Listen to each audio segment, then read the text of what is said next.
Endless Honeymoon podcast listeners, thank you for your support. Hey, if you haven't done so already, please give us a 5-star review and a real review in text on iTunes. It really helps push us up to the top of the charts. Also, my brand new album, Crowd Surfing, is out now, so please get it. If you've enjoyed the Endless Honeymoon podcast, you will enjoy this immensely. I'm very proud of it. It's really good. You know, Pace Magazine called it the first great comedy album of 2020. And we are coming to a town near you. February 14th through 17th will be in Telluride, Colorado at the Telluride Comedy Festival. March 6th will be in Fargo, North Dakota at the Fargo Comedy Festival. March the 26th to 28th, I will be in Bloomington at the Comedy Attic. We're going to Denver, Colorado the first weekend in April. And we also have a live Endless Honeymoon podcast that weekend. So if you'd like to be on the podcast, email us endlesshoneymoonpod@gmail.com. April 18th, we're going to Honolulu, Hawaii at the Blue Note. Addison, Texas at the end of April. We're in Salt Lake City in June at Wise Guys and La Jolla, California in July. So come see us. We love you.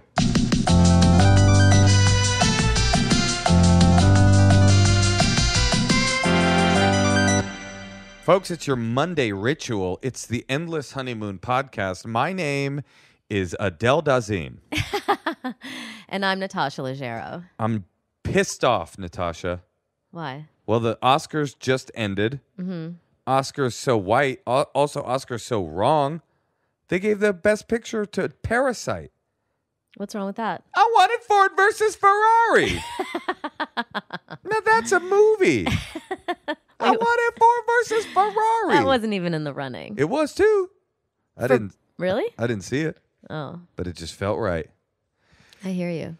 But we're not a topical podcast. No, but I thought it'd be a fun thing for me to say it in that accent. I wanted Ford versus Ferrari. Maybe it wasn't. I feel like we're missing on a lot of signals, Natasha. We don't even have a fight of the week because we barely saw each other this week. Natasha, we were like ships passing in the night. But going to the same place. Right. We both spent some time in New York. I had a cold coming on that I was out running. I went to Washington, D.C. at the Improv. Some honeymooners showed up. They barked out their support. Thursday night of the show, no, it was Friday night, a big group of children of deaf adults, CODAs they're called, showed up. A big group. Friday night, big group of deaf people showed up. Wow. Guess who was more obnoxious and loud? The deaf people. No, they were very quiet and polite. The CODAs, on the other hand. Oh, they're pretty loud. I said I have deaf parents on stage, and they started screaming in fake deaf voice. They're like, "We are here! We are here!" I was like, Even though they don't speak like that. It's a weird part of that particular subculture. If you're a child of a deaf adult, well, that's why you're able to do it on stage. Well, I do it. I did an impression of a deaf person at a birthday party last night in New York. Not go over. Did not go well. You just got to commit. Your problem is that every time you do that bit, you hold back 5% and the audience can smell it. Because I feel bad because I'm making fun of your mom. She wouldn't care. I guarantee it. I know. She wouldn't hear it. But she definitely wouldn't care. But they were very sweet. I'm just teasing them, but they definitely did scream out in deaf voice. That's a thing that they do when they get into they have an annual convention called. You're a CODA. I am a CODA. They call me CODA. Did you used to hang out with them more? Well, when I was a sign language interpreter, we'd go to this annual sign language interpreter work conference, and there was the CODA dinner. And that's when I found out. I didn't know. I straight up didn't know till I went to the CODA dinner that some CODAs, when they get together and they feel comfortable with their people, will start to impersonate their deaf parents. It's a wild ride. Wow. I was at a Buca de Beppo with 100 CODAs, and I thought we were just gonna talk about CODA excellence or whatever. But don't you think you're able to do the deaf voice on stage because you're a CODA? Yeah, I have the right to do it, but I don't have the right to do it, though. Well, you're a comedian. You can do whatever you want, really. Right. Comedy has no consequences. If we've learned anything in the last 5 years of stand-up comedy, it's that comedians can say anything without reprisal. Have we not learned that? So I was in D.C. I did these 5 shows. It was awesome. It was really good. People love your new album. Yeah, people are really feeling the new album. If you I'm getting complimented on your album. Is that right? If you haven't picked up the new album, by the way, and you're a listener of this podcast, what are you even doing? We're giving you this podcast for free. Just go get my album. This thing's free? Yeah, you download Yeah, Ford versus Ferrari. You download podcasts for free. Yeah, you got to suffer through some ad reads, but I think we do a pretty damn good job. By the way, true. I put a clip of last week's episode up, the guy that likes to sniff panties, and somebody in the comments section goes, so what, you just post content of freaks? Maybe you could post something helpful too. I'm like, I don't know if calling this panty sniffer a freak is particularly helpful either. Anyway, then I got to New York City. Yes. Because I was going to go do some press for my album, and then I just got sick. And New York, I got to tell you, is a bad place to be sick because you're like sleeping in this like little dinky hotel room, and you can hear the sounds of the city outside. And I was like lonely and ordering like slices of pizza and like chicken soup to my room. Well, you did get a $59 hotel room. Why do you have to tell people that? Because I feel like your experience was way worse than it had to be because you like were in a closet. Listen, I was looked on Hotel Tonight, and the prices were screamingly low. And it's like, what am I going to do? Get a high roller room? It's like, when I'm not with you, I'm not getting a luxe hotel. But I'm like, $59? I thought it was going to be a straight up Salvation Army piss in the sink type situation. It was pretty nice. But then I got sick. Yeah. Anyway, I'm sorry. how was your trip to New York? My trip was fun. No, actually, I don't know. I feel like New York is just, I was in Battery Park. How was your flight out? Oh, my flight. Well, Talk about that hot flight. No, I was sitting in front of this woman who was just reprimanding her child, like really like humiliating the toddler in it like a New Jersey accent. And how did it go? I don't want to do an impression Why? of her because I'm not. All right, let me see if I can do it. What was his name? Colin, you spilled my whole bottle of wine. What's wrong with you? Oh my God, you never act like this. Go to sleep. Go to sleep. This is in business class because someone had flown me out there. Yeah. And the kid Colin was in first? He was like, I did not do it on purpose. Oh my God. And she's like, apologize to the waitress. She called her a waitress? Yes. Apologize. I do not want to. It was really, and so then Perhaps first class has become too accessible. Perhaps air travel has become too accessible. well, it made me more sad, like how people yell at their kids because that kid was probably doing something that my kid would do. Well, I went to a kid's birthday party today, and they had little breakfast tacos, and I knew you were coming home from New York, so I very subtly grabbed 2 of them and put them in like a cup and put the cup in my jacket that was hanging up. And then I was like, the party was wrapping up, and I was like, okay, well, this was such a great party. Thank you very much. Goodbye, everybody. And I went and I grabbed my jacket, and immediately both of them rolled out. Bright silver aluminum foil rolled out towards the You party should have people. just asked them if you could take a taco from your wife. I just dove to the floor, covered them again. It was like I started running out of the party. It was very embarrassing. Really? Yeah, well, what are you going to do? You ran out of the party in embarrassment. I mean, I might be adding a little bit of zhuzh for dramatic effect. Well, I'm sorry I missed you in New York. I'm sorry we haven't been around each other to fight. We got home. When I got home from New York, because we had 2 days in L.A., all I wanted while I was in that hotel room suffering and sweating into the pillow was my wife and child. And I get home, and Natasha's like, I think I'm going to sleep in the baby's room. Because you seemed very sick. Well, whatever. You landed like, I was like, does he have coronavirus? That corona. You seemed very... That was the first thing you said to me. Flu-like. You said, you got that corona? But you seemed like something was wrong with you. Well, something was, and now I'm better, and now I'm ready. And now I'm ready to make some dang calls. Okay, let's take some calls.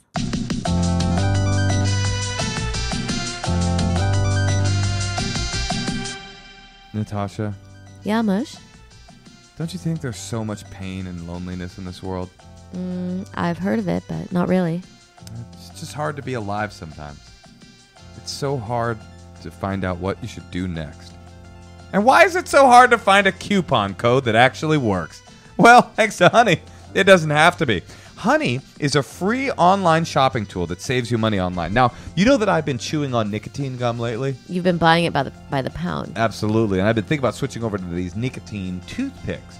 So I was looking it up the other day, and it was expensive. And then all of a sudden, I swear to God, this really happened. The Honey browser popped down and was like, click Honey and save money, baby. Oh, so you love coupons. I clipped that dog, and it scans through every coupon on the internet, and it saved me $8. That's good. Then they went through a ID check thing, and I wasn't able to get them, so I keep on chewing. But it would have worked. This program is cool. It's a plug-in on your app, your web browser, that just scans through coupons and saves you money. Honey has found its over 18 million members, over $2 billion in savings. Moshe, you're one of those. I'm one of those 2 billion or 18 million. I'm one of them. Did you know that Honey supports over 30,000 stores online, and they're adding more every day? And check out their 100,000 plus 5-star reviews on the Google Chrome store. Not using Honey is literally passing up free money. It's free to use and install in just 2 clicks. Get Honey for free at joinhoney.com/honeymoon. That's joinhoney.com/honeymoon.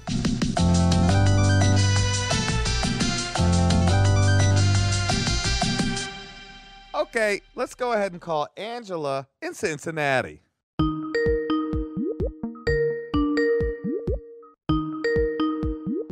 Hello. Angela. Hi, Angela. It's Tony Danza. No, it's not. It's Moshe and Natasha. How are you? Good. How are you guys? Oh, we're great. How's Cincinnati this time of year? So it's miserable, which is why I just spent the weekend with my friends in Miami Beach. That sounds way better than Cincinnati. What It is. What had you calling the podcast today? Yeah. So I am not calling about my own love life. I think I actually have a pretty thriving love life right now, which has been great. Wait, are you calling on behalf of a friend? No. I thought that'd be funny, I'm- though, if you were like calling for one of your like deadbeat, can't find love, lonely heart friends. You're like, my love life, though, is actually nailing it. I just got railed in a hotel room on Miami Beach. There was coke everywhere. I mean, I'm doing fucking great. But I just wanted to brag. But That's all. Diane, on the other hand, so what's up? So I'm calling about my dad because his love life is proving to be incredibly problematic for our family. Oh, I love that. And there's like some history and context here that I don't want to bury the lead. My dad is 65 years old, and he is dating a 26-year-old Filipino woman that he met on an app that I don't even know if it's legal. And he is bringing her to this country on a green card within the next 3 months. So what's the part that's been problematic? It sounds like he's fucking nailing it right now. So there's a couple things that are problematic with it. How long has it been since he's been divorced from your mom and someone else? And how intrusive is the TLC film crew? Is that difficult for you guys? 90 days. Really traumatic. So this is a 90-day fiancé thing? No, so he has been seeing her for like a year now. He's been divorced from my mom for 3 years now. And yeah, they've been together for almost a full year. Have you met her? No, I've not. Has she ever been to America? She has not. No, she's only ever lived in the Philippines. And would you say this is true love? No. Hold on. Wait, how many times has your dad visited her? He goes to visit her probably about once every 3 months. And wait, so he spent like 8 times over there or something. Yeah. And he's been there a lot. Does she have a very specific list of things he has to buy for her? Like, I know, like, when you go visit a fiance, like in Brazil, you have to bring her like a lot of plush Disney dolls and stuff like that. Like, does she have specific things that she wants? Yeah, I mean, like the first couple times that he went there, I was helping him file some of his receipts from his trip because he's a very unorganized person.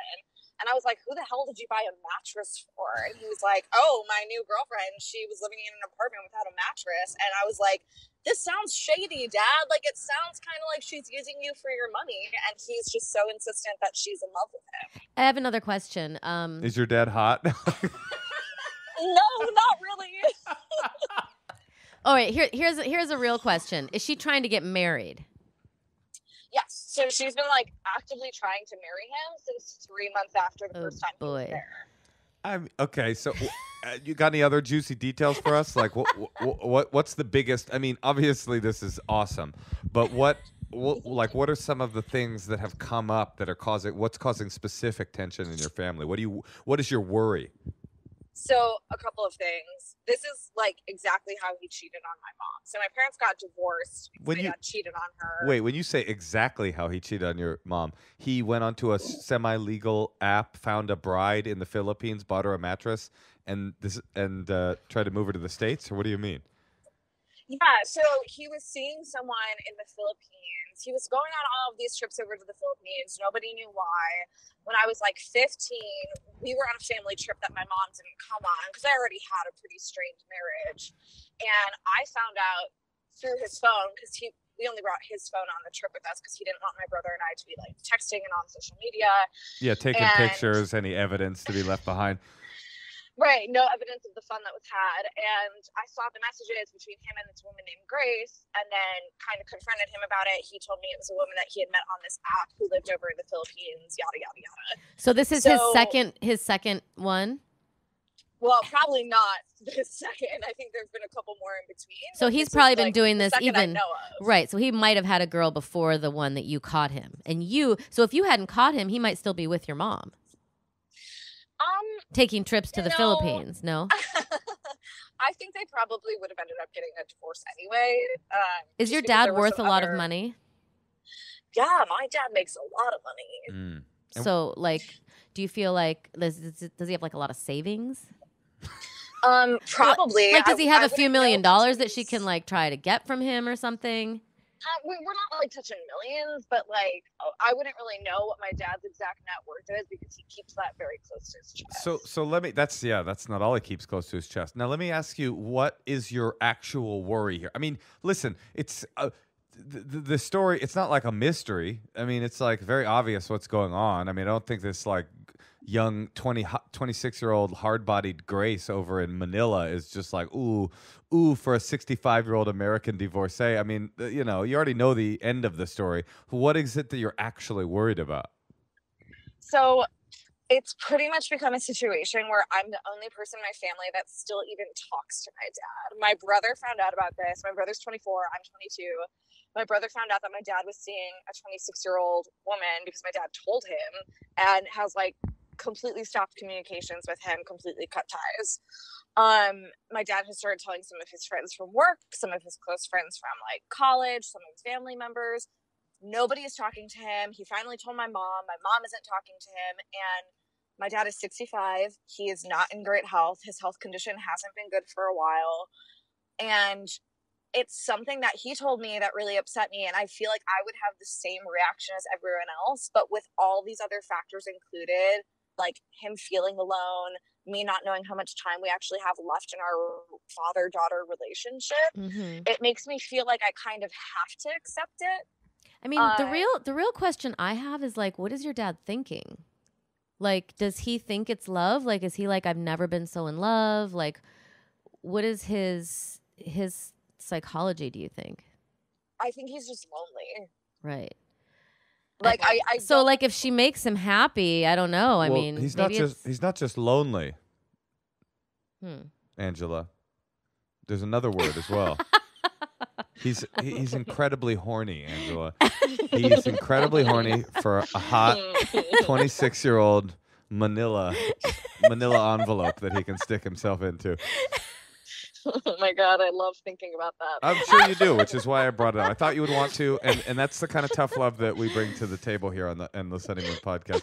I mean, that's very challenging because it's like your dad's in love, he's funding it, he has the money to do it, he's not really putting you out, unless you have some inheritance that you think that you're going to lose or something Which, let's be honest, you probably are. I mean, you probably are. Honestly, and I'm being serious. Like, if there's money, I would start to write them money a goodbye letter. Like my mother, she's not fucking a guy in the Philippines, but she has like hoarding, online shopping, compulsive online shopping, and like I have made peace with the fact that when she died, I mean, I don't care about an inheritance, but I've just like I know in my mind that when she dies, she will have found a way to spend every cent that she has. And that is that whatever, it's not going to go to my daughter's college fund. It's going to be it's going to go to like an as seen on TV collection, right? And so it's like, Yeah. so that's at a certain point, and you're 22 now, and I feel like this is the age when you start to get this, at 22 to 30, you start to realize like, oh, my parents are as fucked up and flawed human beings as I am. I always thought I was fucked up because I was young and out of control. And then you go, oh no, you're as fucked up as anybody else. You just happen to be my parent. And so then at a certain point, you have to say to yourself, okay, this is the parent that I have. And it sounds like you've kind of come to that understanding. It's like nobody else finds what he's doing acceptable. They find it so unacceptable, they don't want to interact with him anymore. And you're saying, well, this is the only dad that I have. And I kind of think like I'm on your side on that. But here's the thing: is he in danger? From what? I don't know. No. Being taken advantage of, No, and then like, you can't be taken advantage of. what if she takes all his money and then he doesn't have money for another girl? That's the dish he ordered. I mean, you can't be taken advantage of when you willingly, go on to an app. I mean, you have to be engaged in a profound psychological cognitive dissonance to think that a young woman who is in an underdeveloped country who probably doesn't come from a great wealth. I'm just guessing here. I know there are rich people in the Philippines, but I'm going to assume she's not one of them. You have to be engaged in some profound psychological, dissonance to think, oh, wow, she really likes me special, and to not notice He doesn't care, though. He's lonely. He doesn't care.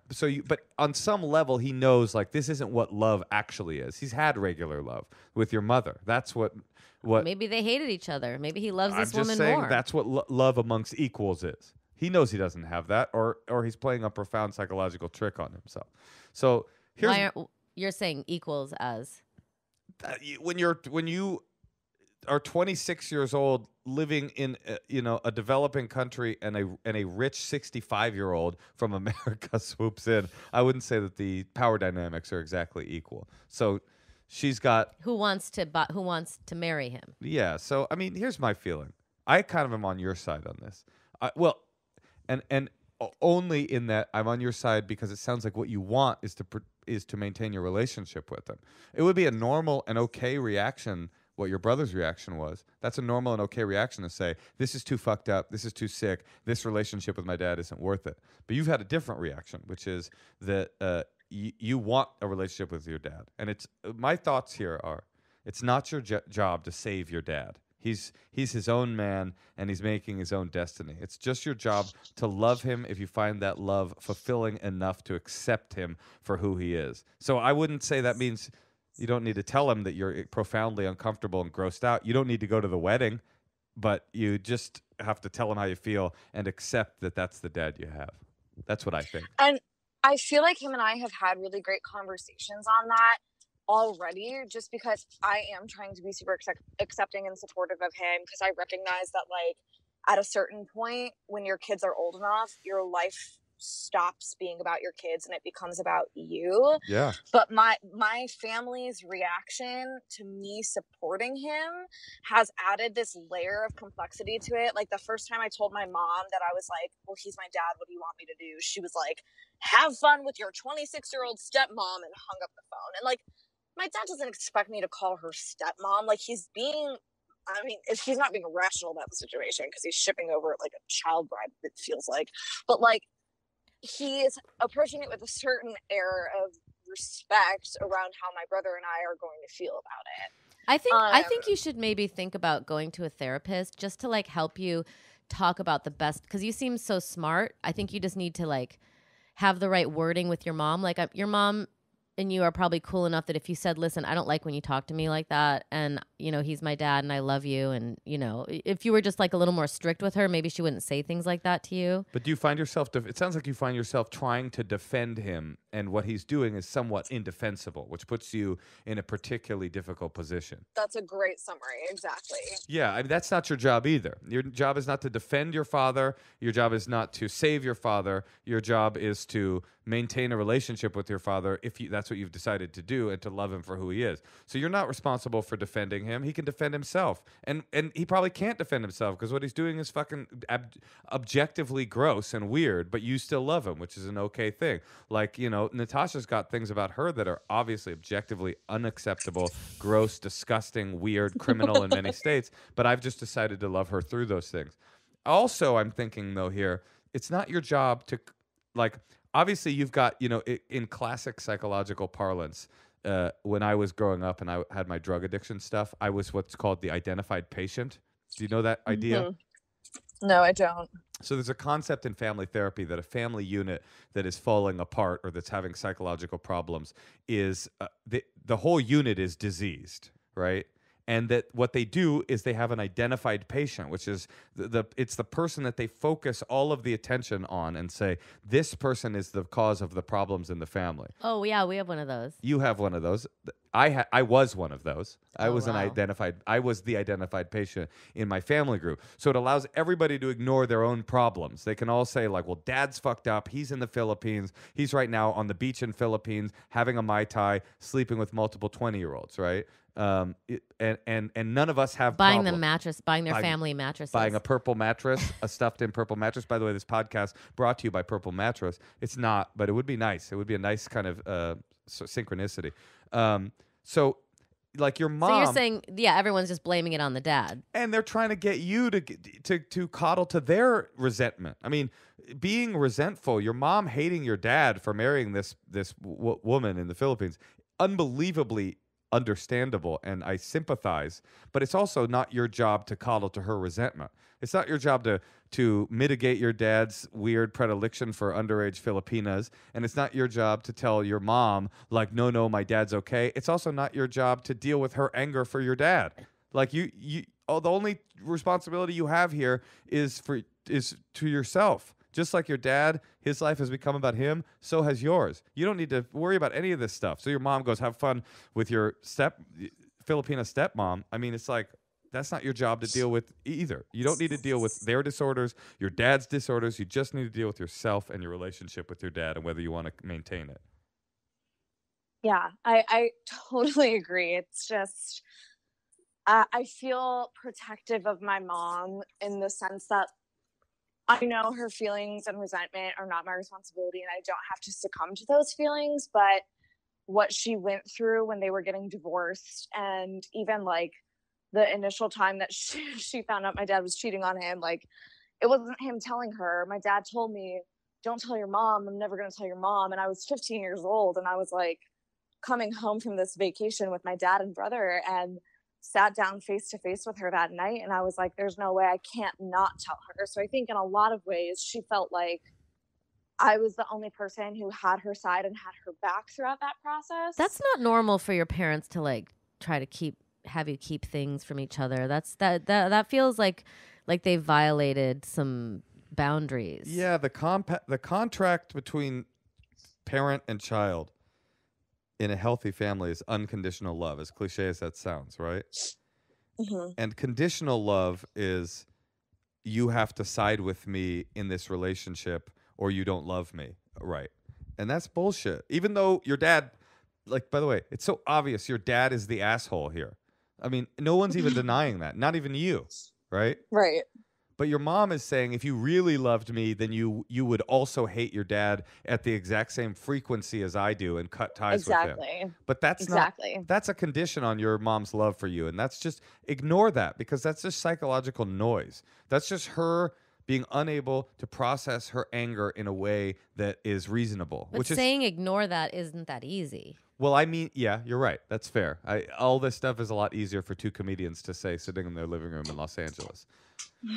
But being aware of it is a good step. Right. It's like finding a way to diagnose the issue with the car is not. It still takes money and man hours to fix the car. But the problem here is you've got a really fucked up situation in the family, but the secondary and probably more important problem for you is that you've not only been assigned the peacekeeper ambassador, you volunteered for the job and you don't want it. Yeah, I did. I volunteered for it back when I was like 12 and all these issues started cropping up, right? And it was exacerbated when I was 15 and had to take sides. And I feel like I've always been the mediator of the family. Like, even just the way my brother and I approached the divorce, right? My brother didn't want, you know, his friends to know his parents were divorced. He didn't want the family to separate. And I think I was 13 when we first had this conversation. I looked at my parents and I was like, you shouldn't be together. You guys are miserable. Like, let's sit down and talk about this. And I became almost like the proverbial therapist of the family. But that's and also mediator in because those situations. you clearly have like the capacity for that. And that is even, you know, kind of a talent. So, you know, I think it's good that you were able to help, you know, that's what producers do. That's what, you know, people who navigate their lives in a successful way have to do, you know? So it's like, I think it's good practice for life, and just know that you're good at that, and keep trying to keep the peace, and keep trying to like have as much autonomy as you can from them, because I agree with everything Natasha said, except the idea that you should keep trying to keep the peace. I think like you've got all this information now. You're 22 years old. You're obviously pretty mature for 22, probably because you've been forced to be, but also because it's very clear to me that you volunteered for this position. It's a position that you are not capable of maintaining. You cannot be the peacekeeper ambassador between your parents. They have come to a place of permanent and fatal brokenness in their relationship.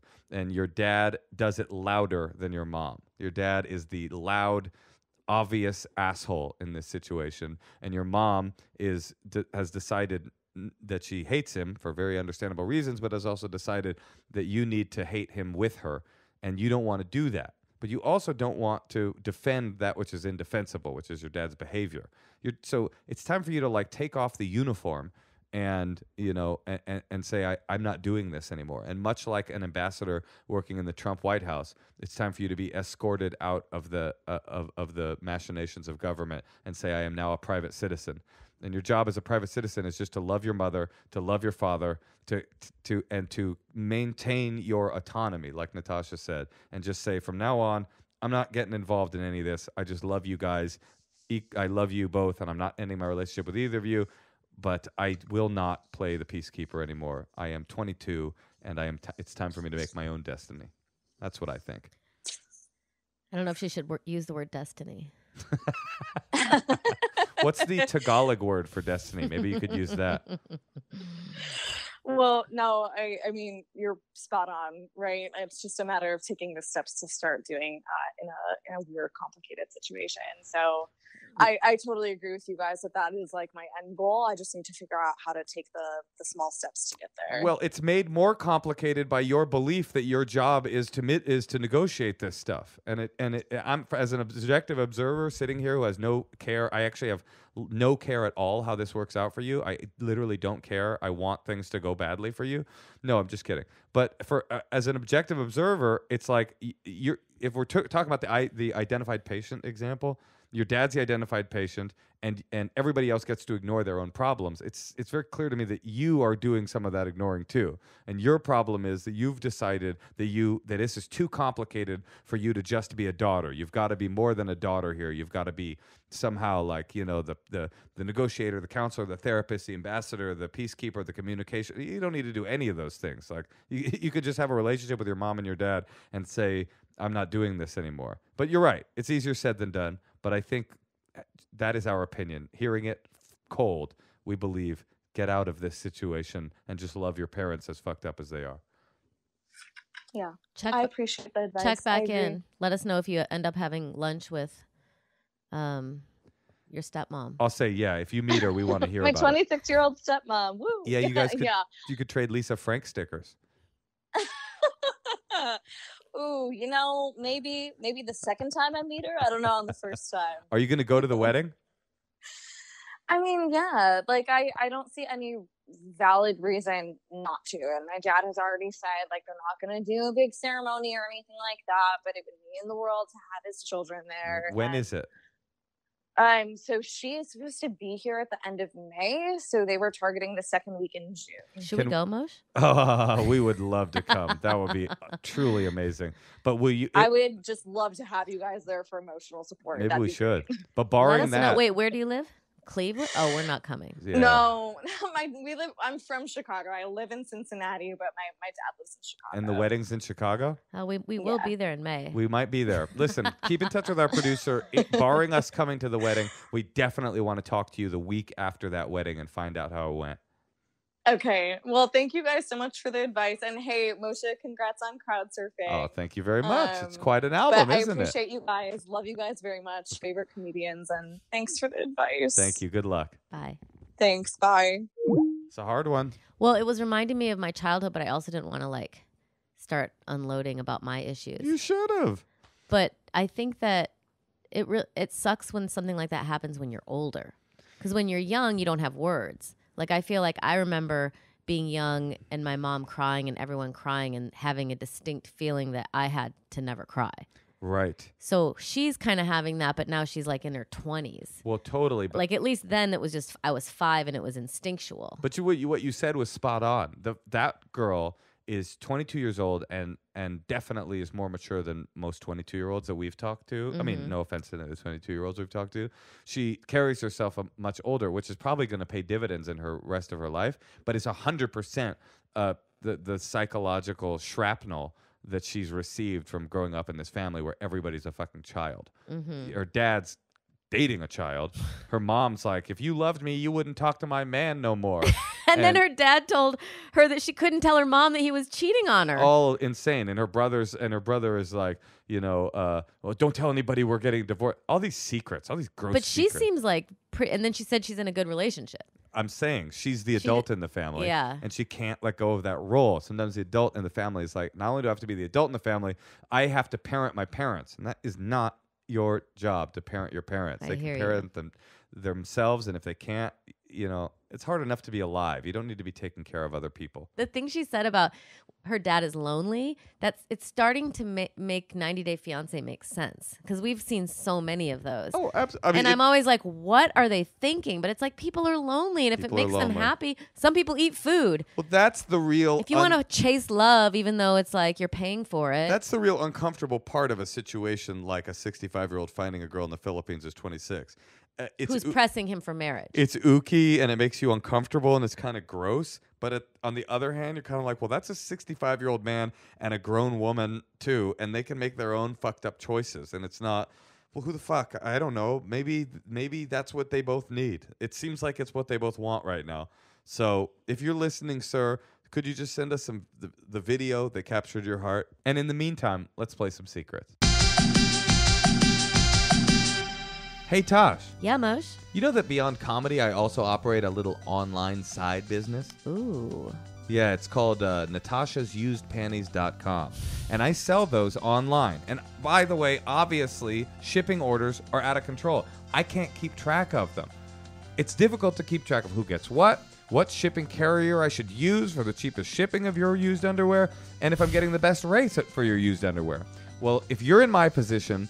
Well, not with the used underwear, but with your online shopping store, you need Shipstation.com. It's the fastest, easiest, and most affordable way to manage and ship your orders. Just a few clicks and you'll be managing your orders, printing out labels, and getting your product out fast to keep your customers happy. Shipstation makes it easy. Shipstation helps you get orders out quickly, save money on shipping costs, and keep your customers happy. No matter what you're selling, Amazon, Etsy, or your own website. Or Natasha's used panties. Shipstation brings all your orders into one simple interface. I'm always shipping things. Yeah, and this makes it all so easy because they work with all of the major carriers, including USPS, FedEx, UPS, and even Amazon Fulfillment. So you can compare and contrast the costs and choose the best shipping solution for you and your customers. Shipstation is the #1 choice for online sellers. You'll ship more in less time with the best rates available. And right now, Endless Honeymoon podcast listeners can try Shipstation for free for 60 days when you use the offer code HONEYMOON. There's no risk. You can start your free trial without even entering your credit card information. Just visit shipstation.com, click on the microphone at the top of the homepage, and type in honeymoon. That's shipstation.com. Enter code HONEYMOON. Shipstation.com. Make ship happen. right, let's listen to some secrets. Hi, Natasha and Moshe. My secret is that when I was in middle school, I started getting navel lint, as you do. So I found it fascinating and collected it in a mason jar. I did that for several years, and then a woman I was dating found it and made me throw it away because it's weird and gross. So I did. Then we later broke up, and I started collecting it again. And the woman I'm dating now found it, and she thinks it's funny. So I guess that means she's the one. I mean, there was. Wait, I've never had lint in my navel. Oh no. No. Lint? Interesting. Yeah, it's a thing.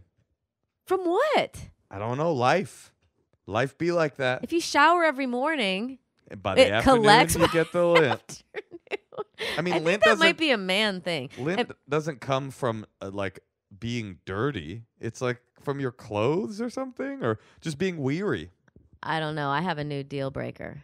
A lint in a mason jar? Yeah. By the way, how big of a hipster is this guy? Yeah, you thought you were a hipster drinking your Moscow Mule out of a mason jar. This guy's got 17 years of navel lint. Navel gazing. He's navel grazing.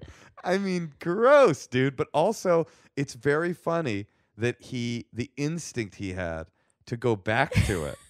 Because, like, listen, I kind of relate to the idea of, like, having a weird, gross habit. Daily, you're opening up a mason jar? Not that specific thing, but just like, you know, you're young, and so you just have a habit, and you just do it. And then somebody comes along and says, like, we don't do that. And you go like, oh, yeah, sorry. And you didn't even realize it was gross or weird, you know? But then you do it again. But then the idea that she leaves your life and you're just like, you know what? Fuck her. I'm going back. You go down to get another mason jar. I wonder if he had cleaned out the mason jar, was drinking drinks out of it, and then was like, hello, old friend. And I don't know, but I hope that he's young because he needs to channel that energy, which is very good energy. It's very disciplined. How much energy does it take? It's cute. It's it takes pretty dedication. It's every day to take that and put it in your closet in a jar. There are every day. There are all those weird people out there that collect like bizarre things, like my friend, hilarious comedian Brent Weinbach. He has. Oh my God, he has a collection. He has He has every movie ticket stub he's ever been to ever. I don't know why, right? So it seems where like does he keep them? I don't know. In a box, in a mason jar, in that guy's belly button. Who knows? That was so gross. Ew, do you have some? I was looking, but no. Oh, because you guys have like hair around your belly button. And I would say I have maybe a deeper belly button than you. Yeah. Because ours goes straight to our dick. You know that, right? It's a tube. Your dick is a tube from the head of your penis. You are so lucky you didn't do that because I would not have married you. No, but that... Okay, Natasha, I don't like it when people reject science. So listen to what I'm saying. Your penis, the head, it's a tube from the head of your penis all the way up through your abdomen, and then out. The port out is your belly button. And the way you make cum is that you collect the cum from the atmosphere, and the stuff that isn't cum is filtered into your belly button. That's what becomes belly button lint, and the rest gets deposited into a mason jar, which is your nads, your gonad sac. But there's a mason jar inside your body that collects the nut until you're ready to splooge. So, welcome back to Science Hour at the Endless Honeymoon podcast. Let's hear another secret. Hey guys, so my secret is whenever I'm having a bad day or feeling extra sassy, I like to get on Instagram and Facebook and go to like Donald Trump or Don Jr. or Ivanka Trump's profiles, and I go through their pictures and find people who are commenting like wonderful things about them and basically troll them and say horrible things to them. And, you know, if they're like Mexican people and they're supporting Trump, I'm always like, you know, Trump's trying to deport you, right? And you guys are fucking stupid. And, you know, I know I'm supposed to be this like liberal and be above that and be like Michelle Obama and be like, you know, when they go low, we go high. But I just feel so good after I do it. And it gives me immense pleasure to let them know how stupid they are. And I don't lose any sleep over it. So thanks. Love the podcast. Bye. You know, this whole time I was listening to this, I was thinking to myself, I'm going to say I had this whole thing on mic drop I was about to do, which is not much of a mic drop, but I was about to be like, see, the problem with trolling people is that you're just wasting your own energy burning with resentment. It's like, the old saying, like, having resentment is like drinking poison, hoping the other person will die. And I was like, you just got to get that toxic energy out of your life because it'll destroy you. And then at the end, she's like, and I just get so much lightness and pure pleasure out of it. I don't, it seems like a waste of a life. What do you think? I think it's funny. You're in? Well, that's a funny way to find people to troll. Just random. Well, she's finding people. It's just like, what's the point? She's trolling them because they love Trump. But what's the point of it? It does no good in the world.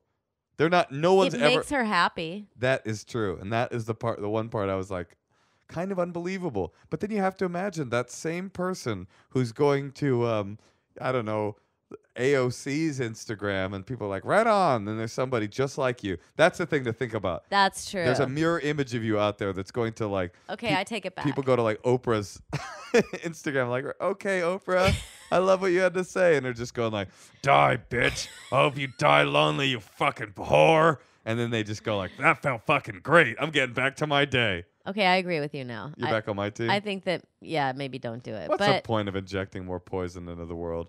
Yeah. But then again, who cares? I guess nothing matters really. Nothing objectively matters. The ice caps are melting. We're all gonna die. What does it matter if you troll some random guy that works at a Quiznos in Orlando and go? What do you think? I was just thinking we should start keeping all the stuff from like 2020.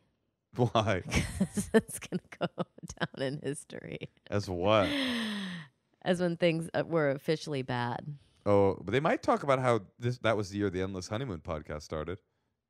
2020? 2019, I guess. Let's play another secret. Hi, Moshe and Natasha. I'm a huge fan, and here's my secret. So I moved to California, and I've been having threesomes with this couple since I moved. We've had 3. But every time, I'm not really into the guy at all. Like, he's very generous and cool, but I'm just not that attracted to him. But his wife, on the other hand, I'm very into. So in my head, I like to just ignore the fact that he's there.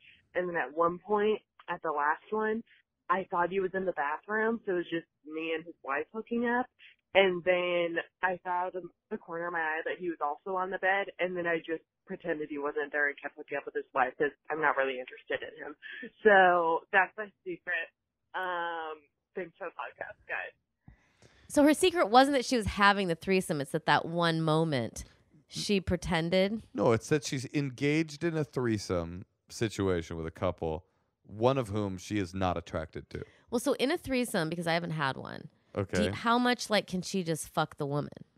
Like, isn't the man allowed to just be jerking off in this, or does he always have to be touching you? The man is technically and legally allowed to do anything he wants with either of the women in a threesome at any given point. I mean, what's the vibe? Can the man just look and jerk off for a while? I mean, I think most threesome situations, because it's so awkward inherently to have more than 2 people in a sexual situation, most ongoing threesome situations, they probably kind of have either spoken or unspoken kind of rules or roles.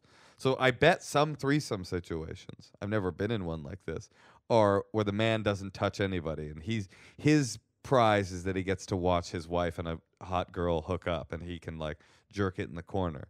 And then another situation, the guy's fucking both girls and they're both fucking him, and while she's trying to but her get into this woman, he could be fucking her in the ass or something. I mean, if she was into that sounds annoying. Annoying? That's the word I'd use too. I mean, it's kind of funny. She just she's trying to have this hot sex, and then there's just this man hovering around. Well, the weird part is if that's what you want, why don't you just find another chick that's hot and she's really into this woman? But start fucking some girl that doesn't have a guy that's always hanging out. But then again, to my mind, it's if you got approached by 2 ugly people and they were like, we want to have a threesome, that equals 1.5 hot people. You know what I'm saying? Threesome with 2 uggos is an equivalent to hooking up with 1 super hotto. Is that true? Oh yeah, for sure. Definitely. A threesome is above hooking up with a hot chick. Absolutely. Yeah. Now, if you threesome with 2 hot chicks, now you're in a 4 zone. Now you're actually hooking up with 4 hot. No, yeah, 4 people, 4 average people, 4 sixes. I would think about that. But yeah, So you're saying in general you would always prefer a threesome? there was a night long Is ago. that what you're saying? No, I'm saying like on the like excitement, like woo level, that a threesome is inherently exciting. So if it's like a threesome with 2 people you're not that attracted to, you're like, well, it's a threesome. I think men might not agree with you. Men might not agree with me. Okay, you might be right. I'll tell you about a night. That doesn't seem like. I'll tell you about a night. Yeah. One night long ago, I did a comedy club, and these 2 girls came up to me and were like, we want to hang out later. And I was like, oh, mamma mia. And then this like really hot, like 55-year-old woman, like it was like a really rich town where I was doing stand-up, left her number with the door guy. And I was like, what a dilemma. Threesome or gilf? Like, these 2 What'd you pick? fantasies. I picked poorly. I picked the Threesome. threesome, and guess what happened? What? Was not a threesome. One of the chicks was just like, no, I'm not into it, and like went and smoked on the balcony. But a threesome while for I got an awkward hand job. But a threesome for you with 2 girls is different than. Well, Then what? I'm just wondering. I bet threesomes must have dynamics. Of course. Because this one seems like the one that called in seems like it's not about the guy, right? It's No, the for girl. her She's not it's- even into that guy. No, she's not into the guy. The guy and the girl think this is hot. We both get to have threesomes. She's like, this Right. is hot. I get to hook up with that chick right there. And this.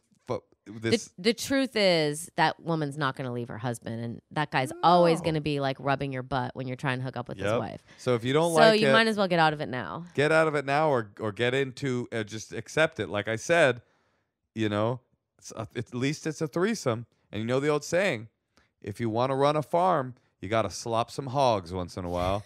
So that guy's the hog you're slopping right now. Good Right. luck. So I have a secret for you guys. Literally no one knows this, and no one will ever know this. Sometimes when my boyfriend's not home, I, masturbate, watch porn like normal people do.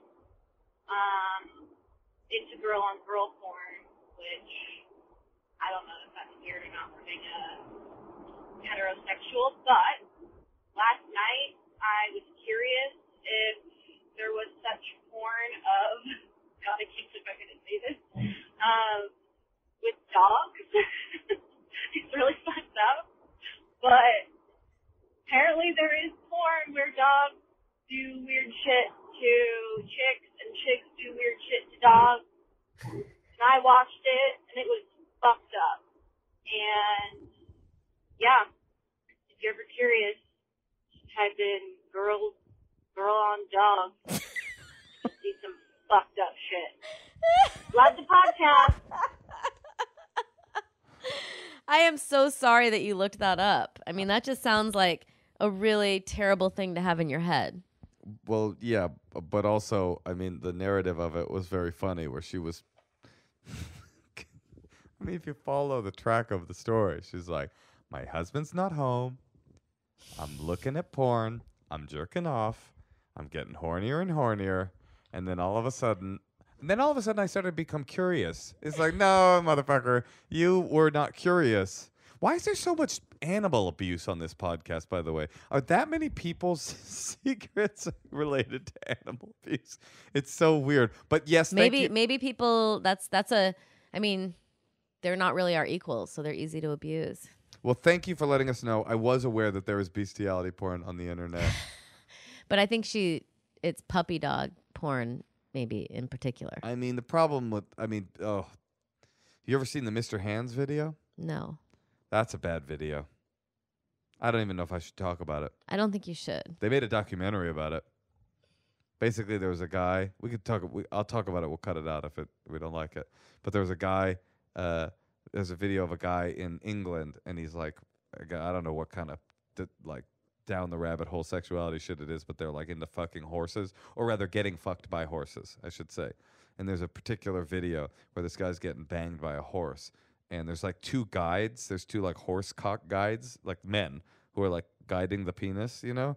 And for some crazy reason, and the So guy, other people, you have accomplices to get this done. yeah, it's like a You community. can't just do it yourself. Well, no, because a horse is like, you know. Well, anyway, for some weird reason, the guides kind of like let go for a second, and I don't know what happened. Maybe the cops were there, or so I don't know. They just you see their hands kind of let go, and the horse kind of like, you know, he's horny, so he kind of goes for it, and it goes. It's a horse fucking a guy's ass. Yeah, and it goes hard. And then anyway, the punchline of the story is the guy died. Oh, really? Yeah. I think Jim Norton has a full You can bit die about from this. getting fucked by a horse? Well, in my experience, no. In my experience, you live every time. You know? I mean, in my experience, you survive it. From my personal experience, at least acknowledge that I'm making a joke here. I hear you. No, I was just thinking the real question. Yeah. No, Yeah, the real question the is. real question is she going to do it again? Right. Now, that's a great question. The first time it's curiosity. The second time, you're into it. Hey, but we've all had that experience, haven't we? I had a bit about it in my act. When you're looking at porn and they have those pop-ups, you know, and you're like having fun and jerking off. It's like how animalistic you can get when you get horny. You're jerking off and all of a sudden something pops up and you're like, oh, I'm not into that at all. And then you kind of look a little bit longer and a little longer and you're like, yeah, fuck it. Maybe just this one time. That's funny. Anyway, I acknowledged your joke. Thank you, my dear. By the way, well, it's a better joke if you can see the visual of it because I kind of. Anyway, listen, I'm not going to do the act out in words, but I will say to the woman looking at bestiality porn, there are some consent and weird legal issues with bestiality porn. So maybe don't do it. Maybe look somewhere else next time. Yeah. Should we play one more to cleanse the palate? Thank you for sharing, though. No, thank you for sharing. Hey, guys. So my secret is that one time I was super, super drunk with a boy, and I really had to piss, so I decided to go into the closest thing next to me, which was a Arizona can. And then I guess in the middle of the night, he decided to lean over and drink it. Yep. And then the next morning, he leaned over and was like, yeah, I don't know. I think like your cats must have pissed in the Arizona can because it tasted like pee. And I never told him, and I just played it off, and I was like, that's really weird. So yeah. Also, my boss listened to this podcast, so she's definitely going to know this is me. Thanks, guys. By the way, you definitely did the right thing. 100%. You should never be like, actually, there's something I need to talk to you about. Also amazing. I actually pissed in the can. It was my piss. Also amazing that the guy gave him such a nice out. He's Yeah. like, I think your cat must have pissed. It's like, no, definitely that didn't happen. There's no cats like hovering their urethra like above an incredibly small opening. That guy. I think lies like that are okay. You don't, though, Moshe. I do too. You always say that no lying. I say no lying in that situation. If a lover drank my piss out of an Arizona can, I would have been like, oh yeah, that cat, that darn cat. Let's do another call. Hey, Natasha. Yeah, Moshe. I've been meaning to tell you this, but your feet and calf areas are looking bangable as hell lately. I'm trying to freak your souls. What's going on? Well, I have been wearing MeUndies' new low-profile socks with my tennis shoes. Oh, that's got to be what it is. I love a low-profile sock. It makes me horny. And then I've been wearing those black knee-highs around the house. I've noticed that too. Are they comfy? They are. MeUndies will just ship them right to you, right along with underwear and a bunch of other stuff. It's also Valentine's Day, so if you're not sure what to get somebody for this Valentine's Day... MeUndies has not one, but 3 new Valentine's Day prints this year. This is the perfect opportunity to show that special someone you're ready to take it to the next level with matching pairs. I know Moshe and I are always matching our underwear. Also, guess what? MeUndies, they've got loungewear now. It's loungewear you can wear out and about, though. So you can like get your MeUndies shipped right to you, and you can just go out, buy a smoothie, come back, watch 70 hours of Netflix, and you've never even changed your outfit.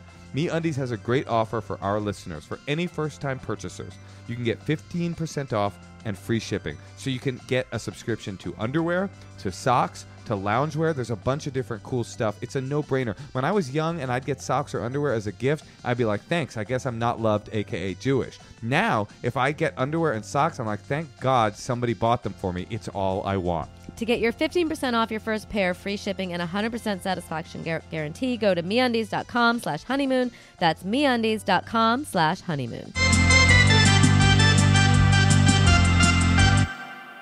Now we're going to call Izette and Teresa in San Francisco.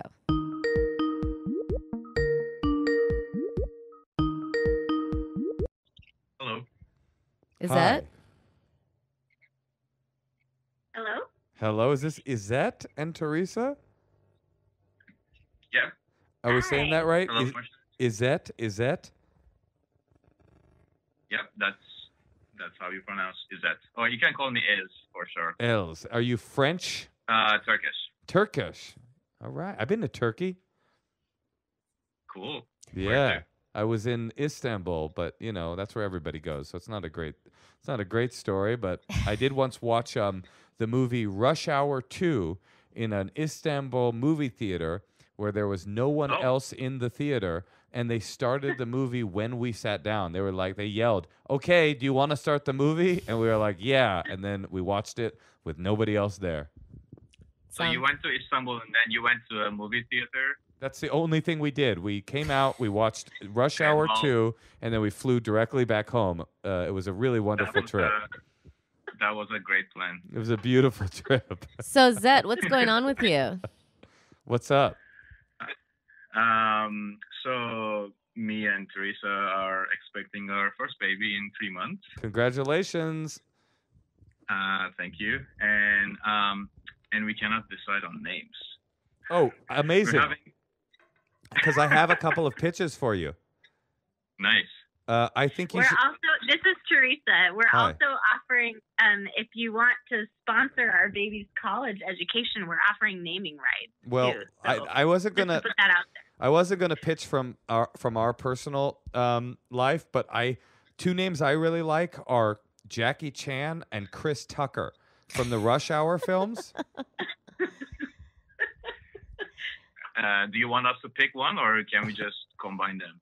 You could call the baby Jackie Chan, Chris Tucker, or Tucker Chan. Tucker Chan's kind of nice. How about Claudius? Claudius.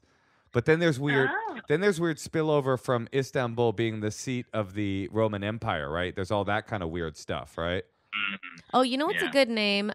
Pilar. Wait, is it a boy or a girl? Oh, yeah, it's a boy. It's a boy. So Oh. Pilar's a girl's name. Chauncey? Chauncey. Great idea. We were kind of hoping to use something that might kind of honor both of our cultural heritages too. But Okay. So what are the top three? Yeah. So what is there something specific that you wanted to ask us, or do you just want us to keep riffing on names? Well, we thought we could use your help in part because Izette was raised Jewish and I was raised Christian. And so I imagine the two of you might have also navigated some cultural discussions when naming your own child. Yeah, you could. Did you convert? No. So you could. I did not. You could name the child Traitor, or let's see. No. Okay. I know what they need to do. Oh, what do you think? Do you have any names that you're deciding from or no? Not that are on a really uniform, cohesive list between the two of us. But, So what- we do like. Yeah. We like one name. We like Miles. Miles. Okay. It's not really Jewish or Christian at all, but we like that name. Okay, I know what you need to do because it's what I did. I got a book called Hebrew Baby Names. So you have to find like Turkish baby names. And I looked through the entire book and found the one that I was okay with. And we named our child it. Wait, I'm curious though. That is a good suggestion. Do you Because it was, and can I just say what it had sorry. that I liked? It was easy to say. It wasn't like a name that people always had to 100% of the time you'd have to always repeat the name. You know, Right. like Moshe was. That's important to us too. Moshe was Yeah, pitching this name Tikva, and I was like, every single time, like 100% of the time, the child's gonna have to be like Tikva, tuck, you know what I mean? Like have to repeat it back and forth, and like I had a name. Moshe has a name like that where people mispronounce it, but he doesn't care. Whereas like I have a name that's unique, but no one ever mispronounces it, and that's what I wanted for my child. And I also liked the heritage idea. Yeah, and traditionally, like our names come from our grandparents. So my father's name is kind of related to Albert or Abram. So I'm trying to stick to something like that, maybe Al, but Teresa is not a big. She's not a fan of Baby Al. Does your dad have a middle name? I love the idea that you come all the way from Turkey, this man with this, right on the seat of the Orient and Europe, and you bring all these thousands of years of cultural history and heritage with you, marry this American girl, and she's like, what, if anything, could we name our child that will honor that tradition? You go, Al. Well, Al. How about Al? I used to watch a lot of Al Bundy when I was growing up. Al Bundy, sure. And that's why I said we couldn't name him Al because of that cultural reference. Okay, wait. Now I have a suggestion. So your father, usually you name them after the father, and what is your father's actual name? His name is Alper, so Alper. Alper. That's a Turkish name. And what does it means? It means Abraham. What does it mean? Well, the tradition is like you have the Jewish name, and then you find kind of a Turkish-sounding name similar to that. Uh-huh. And does he have a middle name? That has been going on. No. And then what's his father's name? Is that same name as mine? Oh, okay, boy. here we go. No, here we go. I got it. I think I figured out what you need to do here. Alper, I just looked it up. Alper meaning, it's a masculine Turkish name. It means, stout-hearted, brave, chivalrous, daredevil, or valorous. Does that sound right to you? Yep, definitely. So here's what you should do. You guys go through all of the non-Turkish names, since Alper is not what you're going to land on. Even though, by the way, I think Alper is a pretty Alper is a cool fucking cool name. Also, Val is a cool name. Alper is cool, but anyway, Alper is cool. But you will have to repeat it a lot.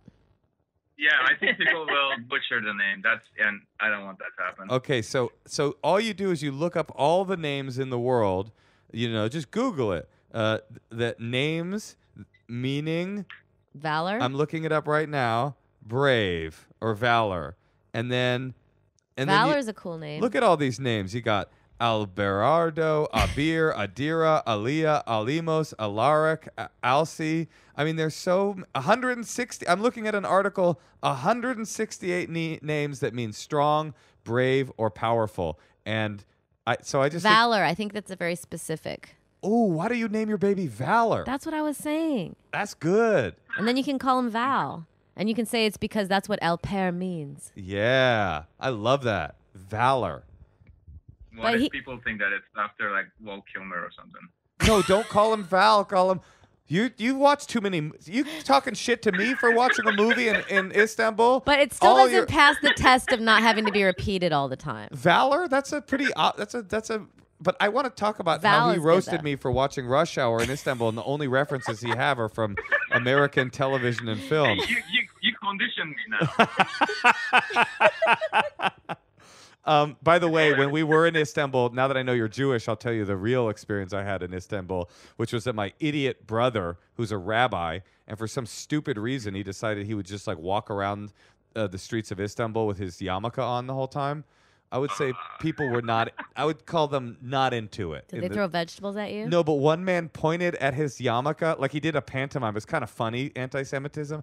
He pointed at his own head where the yarmulke would be, looked at my brother, and gave him a no shit, like his index finger shaking no. It's like an old... Remind me not to go to Istanbul with your brother. Or just to tell David to put a hat on. Anyway, we really like Valor. That is our primary pitch, and that was Natasha's idea. Valor, but that's a very risky one. I think that's and dope. You kind of have to go with Val, And But I'm looking at these names. Look, Bia, Brian, Brianna. There's so Brianna. many. You should definitely name him Brianna. But I do think also like naming someone something like that's a unique word is a really cool thing right now, because it's like there's so many of everybody. Drew, Emmerich. There's so many names that mean brave. So that's how you can honor. I think that's how you can honor. Okay, here's how it's spelled. It's Valour. Our producer's saying you could also call him Lou because What do you that's say? Lou is in there as well. Oh, that's cute. Lou's a much better nickname. I like that. Lou's Oh, nice. I love it. And then that's the thing about our child. I don't want to say her name because I don't want anyone to copy me. But like I tried to give her a name that if she wanted to be like a stripper, it would be a good name. But then she could also change it with her middle name and then like another name to like if she wanted to be a Supreme Court justice. Yeah, here's a nice one that means brave. I just found Narv. Narv. No, that's not good. No, that's a terrible name. I'm kidding. Oz. Oz is a Hebrew name meaning powerful and courageous. There's so many good ones. Just look up names that mean brave, but really and really tell and also be able to tell your father that it's inspired. If you don't go with Alper, well, let me tell him it's inspired by him. Yes, tell him that. But let me also say I'm going to give one last pitch for Valor. Here's the thing. There's so, and this is why I wasn't afraid of a unique name for my kid. It's so many people are so profoundly boring, and I'm sure your child won't be, but like having a unique name almost guarantees that you won't be boring. That's true. If for nothing, Maybe it's good to repeat yourself. No, valor, like having, like being courageous and brave. And he'll have to live up to and he'll have to say that all the time. He'll have to live up to his own namesake by having to stick up for himself and say, no, it's not velour, it's valor. Call me by my name. My favorite movie of 2017. Okay, well, let us know what you decide on. Good luck. Oh, we'll do. And Mazel Tov, congratulations. Yes, it's going to be great. Thank you. Bye-bye. Now, that was a sweet little call. They were cute. And but you know- I do think it's nice to involve any heritage that the child has. And also, we just gave them a fucking unbelievable pitch. It's a English translation that actually creates an amazing name. Mhm. Valor. By the way, Alper would have been awesome. But Valor, Alper is a little Valor's a dope name. I'm straight up can't believe they didn't just go, oh my God, that was great. We are on board. But then I realized maybe we should have another kid, Moshe. We can name it Valor. and then call them and be like, how about now, motherfucker? No, I could tell. The reason they didn't is because he was like, how about Al? He's like, no, Valor. That's a good-ass name. But you know what they had, which made me happy? What? I could tell they loved each other. Yeah. Because I like when people's fights are like very fun. Yeah. Or like, it's like they're in a really good relationship, but they're like bickering about something. But we had it all tonight, We had, I don't know. I can't tell, honey. I can't tell if I love you the way whatever that guy's name was and Teresa love each other, or the way that woman's dad and his 26-year-old Manilan bride love each other. I just know one thing. What? I love you. I love you too.